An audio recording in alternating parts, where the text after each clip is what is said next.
KN ಬ್ಯಾಟರಾಜ್ ಅಂತ ಹೇಳಿ ಭಾರತೀಯ ಭೀಮಸೇನೆ ಸಂಘಟನೆಯ ಸಂಸ್ಥಾಪಕ ರಾಜ್ಯಾಧ್ಯಕ್ಷರು.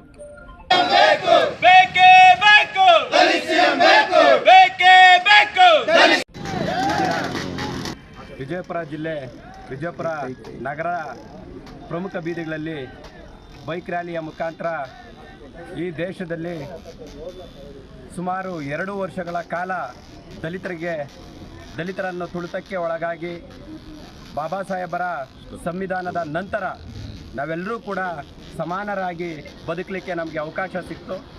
ತದಾದ ನಂತರ ಸ್ವತಂತ್ರ ಬಂದು 77 ವರ್ಷ ಕಳೆದರೂ ಕೂಡ ದಲಿತರ ಮೇಲೆ ನಿರಂತರವಾಗಿ ಶೋಷಣೆ ದಬ್ಬಾಳಿಕೆಗಳು ನಡೀತಾ ಇದೆ.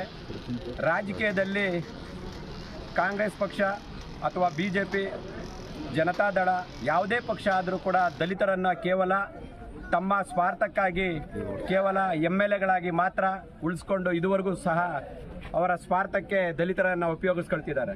ಆದರೆ ಇವತ್ತು 2 ಬಾರಿ ನಮ್ಮ G. ಪರಮೇಶ್ವರ್ ಇರ್ಬೋದು ಈ ರಾಜ್ಯಕ್ಕೆ ಅವರದೇ ಆದಂಥ ಕೊಡುಗೆಯನ್ನು ನೀಡಿ ಈ ರಾಜ್ಯಕ್ಕೆ ಕಾಂಗ್ರೆಸ್ ಪಕ್ಷವನ್ನು ಅಧಿಕಾರಕ್ಕೆ ತರಲಿಕ್ಕೆ ತುಂಬ ಶ್ರಮಪಟ್ಟರು. ಆ ಸಂದರ್ಭದಲ್ಲೂ ಕೂಡ ಅವರಿಗೆ CM ಆಗುವಂಥ ಸಂದರ್ಭವನ್ನು ತಪ್ಪಿಸಿದ್ರು.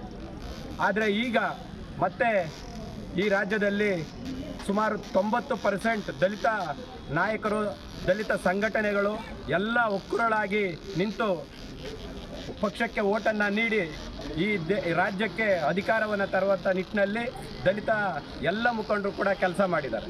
ಆದರೆ ಇವತ್ತು ನಾವು ಇಷ್ಟು ವರ್ಷಗಳಾದರೂ ಕೂಡ ಆ ಇಡೀ ಕರ್ನಾಟಕದಲ್ಲಿ ಒಬ್ಬ ದಲಿತ CM ಮಾಡಲಿಕ್ಕೆ ಯಾಕೆ ಇಷ್ಟೊಂದು ಮೀನಾಮೇಷ ಎಣಿಸ್ತಿದ್ದಾರೆ ಅಂತ ನಮಗೆ ಅರ್ಥ ಆಗ್ತಾ ಇಲ್ಲ.